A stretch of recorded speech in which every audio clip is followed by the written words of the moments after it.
আমাদের সেই পিতৃতুল্য অভিভাবক ওস্তাদ জাহাঙ্গীর আলম, আমরা প্রধান অতিথি হিসেবে তিনি তার প্রতিক্রিয়া বা মূল্যবান কথা আমাদেরকে শোনাবেন।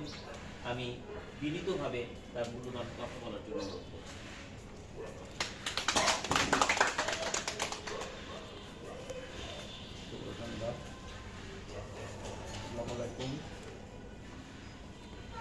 কালকে তো অনেক বড় অনুষ্ঠান হলো আমাদের, তো আমি কি জানি না আজকে বললো সালাম মোহাম্মদ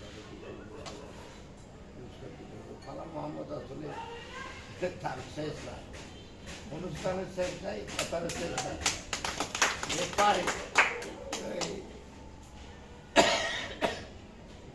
অনেকে আমাকে বলে সালাম মোহাম্মদ যে প্রতি বছর 2-1, 5টা 10টা প্রোগ্রাম করতে থাকে, এটা জন্য সেবা।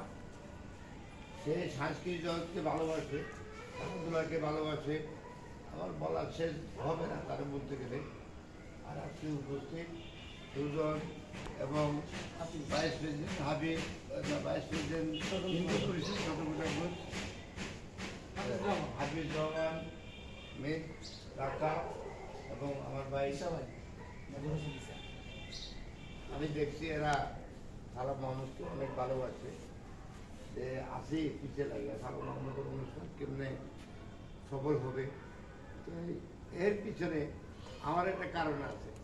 আমাকে তো অনেকেও পুরস্কার দিলেও যাইতে পারে না, সময় পাই না, খুব ব্যস্ত থাকি, তো এইটা কিন্তু ছুটি বানাই না।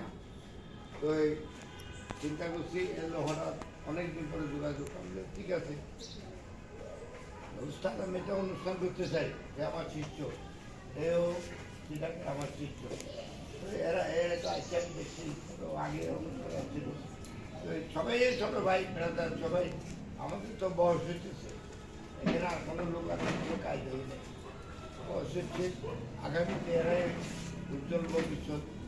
তো আমি বললাম ঠিক আছে অনুষ্ঠান করো। তো আমি কেমন যেন তার প্রতি দুর্বল, সবার প্রতি এই সংগঠন রফিকুজ্জামান আমার খুব ঘনিষ্ঠ মানুষ, আমাকে খুব সম্মান করে, ওনার সাথে আমার দীর্ঘদিনের সম্পর্ক, উনি আসলে আমি মনে করছিলাম আসছে নাই, ঠিক আছে ওনাকেও কৃতজ্ঞতা জানাচ্ছি এর জন্য, অনুষ্ঠানকে সহযোগিতা করার জন্য।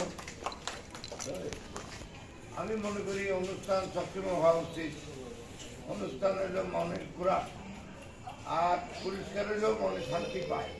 পরিষ্কার কে চায়? সবাই চায়।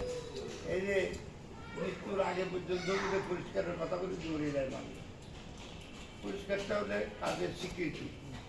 এইটাকে যদি মূল্যায়ন করে এক একজনে এক এক দ্বারা, যেমন আমরা ছবি বানাইতে পাগল, যেমন সালাম মোহাম্মদ পুরস্কার দিতে পাগল, তারা ইয়ে আছে তাদেরকে, হ্যাঁ। তো আমি তার সাফল্য কামনা করছি, সবাই সাফল্য কামনা দেখানো আছে এই সংগঠনে, সবাই জন্য দোয়া করি।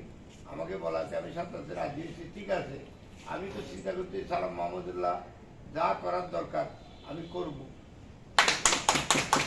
কতটুকু পাচ্ছি আমি জানি না, কতটুকু করছি, কিন্তু অন্যদের ব্যাপারে তো চিন্তা করতাম না, তার ব্যাপারে আমি চিন্তা করছি সে যেন সাকসেসফুল হোক, আর বেশি কিছু বলার সম্ভব নাই। ধন্যবাদ সবাইকে, আমি আনন্দিত সবাই উপস্থিত আছে, কালকে আরও থাকলে আপনারা আরও উপস্থিত হইতাম, খুব খুশি হইতাম। সাংবাদিক জগতে আমার সাথে বিরাট বিশাল, সাংবাদিকদের সাথে আমরা ছোটো ভাই ব্রাদার সব, আমি আগে যখন কোনো দিকে দেখতাম 50-60 জন সাংবাদিক আমার সাথে থাকতেই, আমি একা দেখতাম।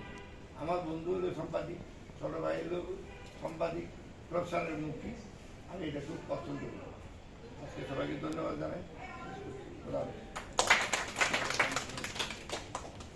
ধন্যবাদ। আমরা সেই কাঙ্ক্ষিত সময় আজকে আমরা আলোকিত দুজনকে আমরা আজকে সম্মাননা প্রদান করব এবং সার্টিফিকেট দেব। আমি প্রথমেই একজন আলোকিত নারী